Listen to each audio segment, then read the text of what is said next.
রঘু ডাকাত। রঘু ডাকাতের নামে লোকে একসময় ভয় ভয় দিন কাটাইত। রঘু ডাকাতের বাড়ি কোথায় ছিল কেউ ঠিকভাবে বলিতে পারে না। কেহ বলিত নদিয়া জেলায়, কেহ বলিত হুগলি, কেহ বলিত চন্দননগর। সে কোন একটা নির্দিষ্ট স্থানে থাকিত না বলিয়া নানা জনের নানা স্থানে তাহার বাড়ি নির্দেশ করিত। রঘুর এভাবে থাকিবার প্রধান কারণ ছিল ধরা পড়িবার ভয়। কে জানে কোন সুযোগে পুলিশ এসে ধরে ফেলে, এজন্য সে নানা স্থানে ঘুরিয়া বেড়াইত। তাহার পেছনে গোয়েন্দা ও পুলিশ লাগিয়াই ছিল। গভর্নমেন্ট সেই সময় রঘু ডাকাতকে ধরিবার জন্য অনেক টাকা পুরস্কার ঘোষণা করিয়াছিলেন। তখন সরকার ডাকাতদের দমন করিবার জন্য একটি দপ্তরও খুলিয়াছিল। বাংলার সর্বত্র কি জলপথে কি স্থলপথে সর্বত্র ছিল ডাকাতদের অসাধারণ প্রভাব। হুগলি, বর্ধমান, নদিয়া, বারাসাত, 24 পরগনা, হাওড়া, চন্দননগর, কলকাতা সর্বত্রই ডাকাতির জন্য কি ধনী কি দরিদ্র কি মধ্যবিত্ত কেউ শান্তিতে বাস করতে পারত না। রঘু ডাকাতের সম্বন্ধে নানা রকম গল্পগুজব ছিল। সেও তার দলের লোকেরা রণ পা পড়িয়া রাত্রিরে 20-25 মাইল দূর কার বাড়িতে ডাকাতি করিয়া আবার নির্বিঘ্নে সেই রাত্রেই ফিরে আসত। সেখানে নদিয়া, হুগলি, কলকাতা, 24 পরগনার অনেক স্থানই ছিল বন জঙ্গলে ভরা। রঘু ডাকাত একজন বিখ্যাত লাঠিয়াল দস্যু ছিল। তার হাতে সর্বদা একখানা লাঠি থাকতো। তার দলের ডাকাতেরা লাঠি, তরোয়াল, ঢাল, বল্লম ও সড়কি নিয়া ডাকাতি করিতেছিল দক্ষ। শিকারী নামে একদল লোক রঘু ডাকাতের দলে ছিল। কৃষ্ণনগরের একজন রাজা লখনৌ থেকে শিকারীদের দেশে আনেন। তখন কৃষ্ণনগরের চারিদিকে ছিল গভীর বন জঙ্গল। সেই বন জঙ্গলে নানা জাতীয় হিংস্র জন্তুর বাস ছিল। রাজা প্রথমে তাহাদের ওইসব বন্যজন্তু শিকার করিবার জন্য এদেশে আনাইয়া বসতি দিয়াছিলেন। সেই অবধি শিকারীরা কৃষ্ণনগরের চারিদিকে বাস করত। এদের জীবিকা নির্বাহের উপায় ছিল পশু শিকার ও ডাকাতি।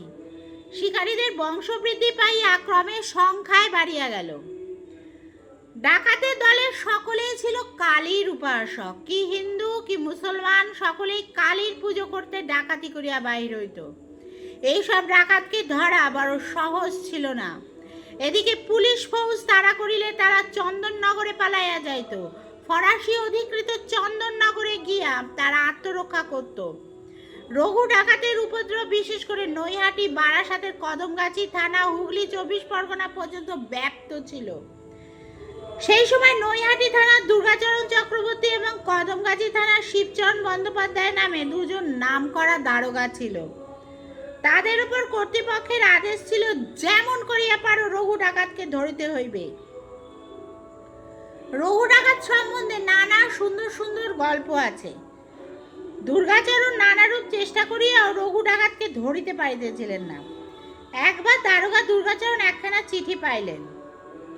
আপনার সঙ্গে আমার শীঘ্রই দেখা হবে, প্রস্তুত থাকিবেন। ইতি সেবক রঘু।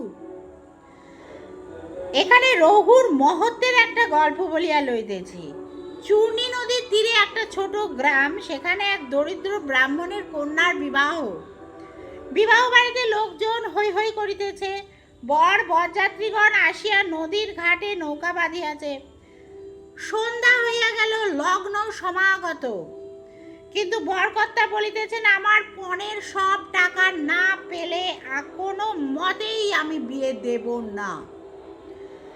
সেকালে কুলীন ব্রাহ্মণদের কৌলিন্য মর্যাদা না পাইলে বর বিবাহ করিত না। কুলীনের ছেলের মেয়ের অভাব কি? এক লগ্নে তো 10টা বিবাহ সে করতে পারে। কাজেই বরকর্তা নির্বিকার। বিবাহ বাড়ির আলো যেন এক নিমেষে মলিন হয়ে গেল। কন্যা দায়গ্রস্ত পিতা কাঁদিতে লাগিলেন। এমন সময় এক দীর্ঘকায় ব্যক্তি হাতে একটা লম্বা লাঠি চণ্ডী মণ্ডপের ভেতর বসিয়া ব্রাহ্মণকে কাঁদিতে দেখিয়া বলিল, পেন্নাময় ঠাকুর, কাঁদছো কেন? ঠাকুর বলিলেন, কে তুমি?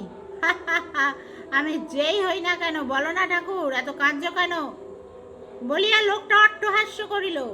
ব্রাহ্মণ তখন সবিস্তারে সব কথা বলিলেন এবং জানাইলেন যে বর এবং বরযাত্রী চূর্ণির ঘাটে নৌকা বেঁধেছে, টাকা না পেলে বিয়ে করতে আসবে না। কি হবে বলো? তাই বাড়ি শুদ্ধ লোকের সকলের এত কান্নাকাটি শুনতে পাচ্ছ। আমি গরিব মানুষ, এত টাকা কোথায় পাবো? এই কথা ঠাকুর, চুপ করো। মা ঠাকুরনদের চুপ করতে বলো, বিয়ের আয়োজন করো, বরযাত্রীদের আর কন্যাযাত্রীদের খাবার ব্যবস্থা করো। হ্যাঁ, কত টাকা দিতে হবে? ব্রাহ্মণ বলিলেন, 501 টাকা। বেশ, কোনো গোল করো না ঠাকুর, আমি বড় বরযাত্রী নিয়ে আসছি। এখানে একটা কথা বলে রাখি, তখন আজ থেকে এত বছর আগে 501 টাকা মানে সেটা অনেক, এখনকার হিসাবে বিচার করলে কিন্তু হবে না। ব্রাহ্মণ আশ্বস্ত হলেন।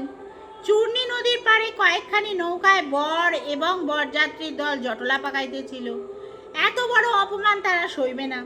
বরকর্তা বলেছেন, চলো বাড়ি ফিরে যাই। অনেকেই তার কথার সঙ্গে সঙ্গে সায় দিতেছিলেন এবং অন্যান্য জায়গায় মেয়েদের কথাও হইতেছিল যেখানে বেশি পণ মিলিবে। এমন সময় সেই নিবিড় বন জঙ্গল পথে দেখা গেল কতগুলো মশালের আলো, শোনা গেল লোকজনের গোলমাল। বরকর্তা প্রৌঢ় ব্রাহ্মণ নৌকার বাইরে পাটাতনের ওপর বসিয়া আলাপ আলোচনা করিতেছিলেন। এমন সময় হৈ হৈ করতে করতে বন জঙ্গল কাঁপাইয়া লোকগুলো নৌকায় আসিয়া দাঁড়াইল। সেই লোকের একজন দীর্ঘকায় ব্যক্তি বলল, ঠাকুরমশাই, তুমি যেই হও, তোমার বড় বরযাত্রী নিয়ে বাড়ি চলো, বিয়ের সব আয়োজন হয়েছে। কে একজন কর্কশ্বরে বলল, কে তুমি? হুকুম করতে এসেছ? সে কথা পরে হবে, ভালোই ভালোই চলো। বিয়ের সবাই টাকা করি বুঝ প্রবোধ করে নিও, এইখানেই দিতে হবে। বরকর্তা বললেন, দেখো ঠাকুর, সাবধান, যদি ভালোই ভালোই না চলো তবে নৌকা শুদ্ধ পাড়ে টেনে তুলবো। কি এত বড় আস্পর্ধা? কে তুমি? আমি রঘু ডাকাত। নৌকার সকলে ভয় বিস্ময় চিৎকার করে উঠল। কেউ আর বিরক্তি না করিয়া কন্যার পিতার বাড়িতে চললেন। মনে মনে ভাবলেন, সর্বনাশ, রঘু ডাকাত। রঘু কন্যাকর্তাকে ডাকিয়া গোপনে বরপণের সব টাকা দিয়া বলিল, আমি এখানেই আছি, ভয় নেই, সকলকে খাইয়ে বিয়ের ব্যবস্থা করো। ব্রাহ্মণ আনন্দে কাঁদিয়া ফেলিলেন, বললেন, কে তুমি আমার হিতৈষী বন্ধু? রঘু বলিল, চুপ করো ঠাকুর, আমি রঘু ডাকাত। ব্রাহ্মণ বলিলেন, রঘু, তুমি বিয়ে দিয়ে যেও, মা কালী তোমায় দীর্ঘাজীবী করুন, তুমি আমার। চুপ। ঠাকুর আর কোনো কথা বলিলেন না। নির্বিঘ্নে বিবাহ হয়ে গেল। বরযাত্রীরা কন্যাপক্ষের আদর আপ্যায়নে তৃপ্তি লাভ করিয়া পরদিন নিজ দেশে চলিয়া গেলেন। রঘুর এমনই ছিল মহত্ব। দুর্গাচরণ বাবু একদিন থানায় বসিয়া গড়গড়া টাড়িতেছেন এবং ডাকাতি নিবারণের পথ খুঁজিতেছেন। ম্যাজিস্ট্রেটের কড়া হুকুম, ডাকাত ধরা চাই চাই। এমন সময় দেখিলেন একজন ছেলে খুব বড় দুটি রুই মাছ মাথায় করিয়া থানার দিকে আসিতেছে। জেলে সেই বৃহৎ মৎস্য রুটি থানায় বারান্দায় নামিয়া রাখিয়া কাপড়ে খুঁট হইতে একখানা চিঠি বাহির করিল এবং নমস্কার করিয়া চিঠিটা দুর্গাচরণ বাবুর হাতে দিল। চিঠিতে লেখা ছিল, দারোগা বাবু, পৌত্রের অন্নপ্রাশন উপলক্ষে আমার পুষ্করিণীতে মাছ ধরিতেছিলাম, আপনি আসতে পারবেন না জানিয়েছেন, তাই দুটো মাছ আপনাকে লোক মারফত পাঠালাম। লোকটি আমার বিশ্বস্ত প্রজা। সুখসাগরের জমিদারের সঙ্গে দারোগা বাবুর খুব বন্ধুত্ব ছিল, কাজেই তিনি সন্তুষ্ট হইয়া যে লোকটি মাছ আনিয়াছিল তাকে 2টি টাকা দিয়া বিদায় করিলেন এবং বলিলেন, তোমার বাবুকে বলো আমি মাছ পেয়ে খুব খুশি হয়েছি, আমি 2-4 দিনের মধ্যে তার সাথে দেখা করতে যাব। এই বলিয়া দারোগা বাবু প্রচুর জলপান দিয়া লোকটিকে বিদায় দিলেন। এই ঘটনার কয়েকদিন পরে দুর্গাচরণ বাবু আর একখানা চিঠি পাইলেন। তাতে লেখা ছিল, দারোগা বাবু, আসবো বলেছিলাম, একদিন আপনার সঙ্গে দেখা করে আসবো, সেদিন দেখা করে এসেছি, মাছ কেমন খেলেন? সেবক রঘু ডাকাত। দুর্গাচরণ বাবু হাই হাই করে বলতে লাগলেন, এমনি করে আমায় ফাঁকি বেটা হাতের কাছ থেকে ফসকে গেল। গঙ্গার পাড়ে নৈহাটির কাছে এক পল্লীতে একজন ধনী সম্ভ্রান্ত ব্যক্তির বাগান বাড়ি ছিল। তার নাম ছিল বিনোদ বাবু। বিনোদ বাবু এই বাগান বাড়িতে প্রায় বন্ধু বান্ধব আত্মীয় স্বজন নিয়ে আমোদ আহ্লাদ করিতেন। গঙ্গার পাড়েই ছিল বাগান বাড়িটি। নিচ দিয়ে গঙ্গা কুলকুল করে বয়ে যেত। আম, কাঁঠাল, লিচু, নারকেল এইসব বড় বড় গাছের শোভা ছিল। বিনোদবাবু ধনী জমিদার মানুষ, বড় শখ করিয়া এই বাগান বাড়িটি তৈরি করেছিলেন। প্রায়ই তিনি এখানে আসতেন। একদিন বন্ধু বান্ধবের সঙ্গে আলাপ আলোচনার কথা প্রসঙ্গে রঘু ডাকাতের কথা উঠল। বিনোদবাবু বললেন, শুনেছি রঘু অতি দুঃসাহসিক ডাকাত, তবে একথা জেনো ভাই তার সাধ্য হবে না আমার এখানে আসা। আর এক বন্ধু বলিলেন, বলো কি, রঘুর অসাধ্য কাজ কিছুই নেই, বড়াই করো না। ঠিক 2-3 মাস পরে বিনোদবাবু একটা চিঠি পেলেন। চিঠির মর্ম এই, আমি শীঘ্রই একদিন আপনার বাগান বাড়িতে আপনার সঙ্গে দেখা করতে আসব, রঘু ডাকাত। বিনোদবাবু তো চিঠি পাইয়া অবাক। তিনি বুঝতে পারলেন যেভাবেই হোক রঘু ডাকাতের কানে তার এই সদম্ভ উক্তিটি পৌঁছেছে। তিনি আর কাল বিলম্ব না করে কলকাতা পুলিশের ওপরওয়ালার নিকট এবং নৈহাটি থানার দারোগাকে চিঠির মর্ম জানাইলেন। শীঘ্রই একদল পুলিশ দারোগা আসিয়া বাড়ির চারিদিক ঘেরাও করিয়া পাহারা দিল। বিনোদবাবু বন্ধু বান্ধবের সহিত প্রস্তুত রইলেন ডাকাতের প্রতীক্ষায়। একদিন সকালবেলা একজন ভদ্রলোক বিনোদবাবুর সঙ্গে দেখা করিতে আসিলেন। তিনি একটা বড় রকমের দামি ফিটন গাড়ি চড়িয়া আসিয়াছেন। দারোয়ান সসম্ভ্রমে ভদ্রলোককে বিনোদবাবুর নিকট লইয়া গেল। তখন বিনোদবাবু দারোগা দুর্গাচরণবাবু অন্যান্য ভদ্রলোকদের সঙ্গে রঘুর সম্বন্ধেই আলোচনা করিতেছেন। ভদ্রলোক বিনোদবাবুর ঘরে আসিয়া তাকে নমস্কার করিয়া ফরাসের এক পাশে বসিলেন। নবাগত ভদ্রলোক দীর্ঘকায়, কৃষ্ণবর্ণ, মাথায় বাবরি চুল, ঢাকায় মসলিনের ফতুয়া গায়ে, সেই পাতলা মসলিনের ফতুয়ার ভেতর থেকে সোনার হার দেখা যাচ্ছে, বলিষ্ঠ তার শরীর, বয়স 50-এর কাছাকাছি। বিনোদবাবু বললেন, আপনার কি প্রয়োজনে আসা বলুন। আগে ত্রিবেণীর কাছে আপনার যে ছোট তালুক আছে শুনেছি, আপনি সেটি পত্তনি দেবেন, আমাকে দিলে বড় উপকার হয়, আমি সেই জন্যই আপনার দরবারে এসেছি। মশাইয়ের নাম? ভদ্রলোক বলিলেন, আমার নাম ঈশ্বরচন্দ্র বন্দ্যোপাধ্যায়, বাড়ি সুখচর। জমার বিষয় লইয়া তর্ক বিতর্কের পর বার্ষিক জমা স্থির হইয়া গেল। ভদ্রলোক আগাম বায়নাস্বরূপ 100 টাকা দিয়া সকলকে নমস্কার করিয়া প্রস্থান করিলেন।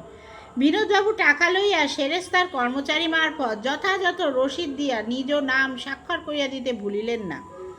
এইভাবে 1 সপ্তাহ কাটিয়া গেল। বিনোদবাবু গর্ব করিয়া তার বন্ধুদের বলিলেন, কোথায় হে, তোমাদের রঘু ডাকাত নাকি এখানে আসবে?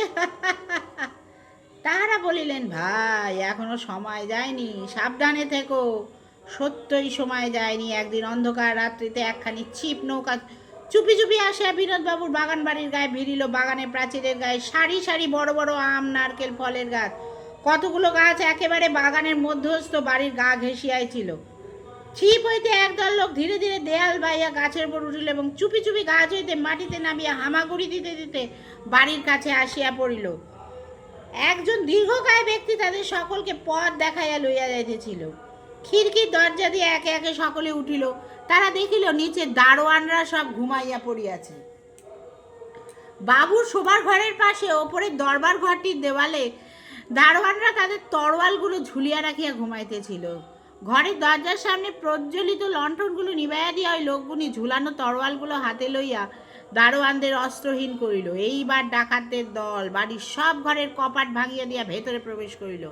কপাট ভাঙার শব্দে দারোয়ানরা জাগিয়া দেখিল রঘু ডাকাতের দল লুটরাজ করতে এসছে। তখন হৈ হৈ পড়িয়া গেল, কিন্তু তাদের অস্ত্র কোথায়? ডাকাতেরা তাহাদেরই অস্ত্রশস্ত্র নিয়া তাদেরই আঘাত করিয়া চলিয়া গেল। ডাকাতরা প্রস্থান করিবার আগে সেই দীর্ঘকায় দস্যু অতি সন্তর্পণে বিনোদবাবুর শয়নকক্ষে ঢুকিয়া তার হাত পা মুখ বাঁধিয়া ফেলিল। বিনোদবাবু ভয় বিস্ময় গোঁ গোঁ করতে লাগলেন। পুলিশ ও দারোগা সপ্তাহকাল বিনোদবাবুর বাড়ি পাহারা দিয়ে অবশেষে নিশ্চিন্ত মনে কয়েকদিন আগে ফিরিয়ে গেছে। কিছুদিন পরে বিনোদবাবু আর একখানি পত্র পাইলেন। আপনি আমাকে তালুকের পত্তনি দিয়ে অনুগৃহীত করেছেন। আপনার সঙ্গে আবার দেখা করতে গিয়েছিলাম, কিন্তু আপনি গাঢ় ঘুমে আচ্ছন্ন ছিলেন। আপনার কোনো ক্ষতি আমি করিনি। আপনার যা কিছু ছিল তার নির্বিঘ্নে নিয়ে এসেছি। সে টাকা করি আমি গরিবদের মধ্যে বিলিয়ে দেব।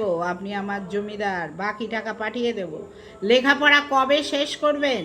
এখন বোধহয় সেদিনকার সেই ভদ্রলোককে চিনতে পেরেছেন। ইতি রঘু ডাকাত। বিনোদবাবু চিঠিখানি পড়িয়া বন্ধুদিগকে বললেন, ভাই সত্যিই রঘু ডাকাত অসাধারণ লোক, তবে সে আমার প্রজা হয়েছে বলে হাসতে লাগলেন। দারোগা দুর্গাচরণবাবু চিঠি পাইলেন। দারোগাবাবু, 2 বার আপনার সাথে দেখা হলো, ধরতে পারলেন না তো? ইতি রঘু ডাকাত।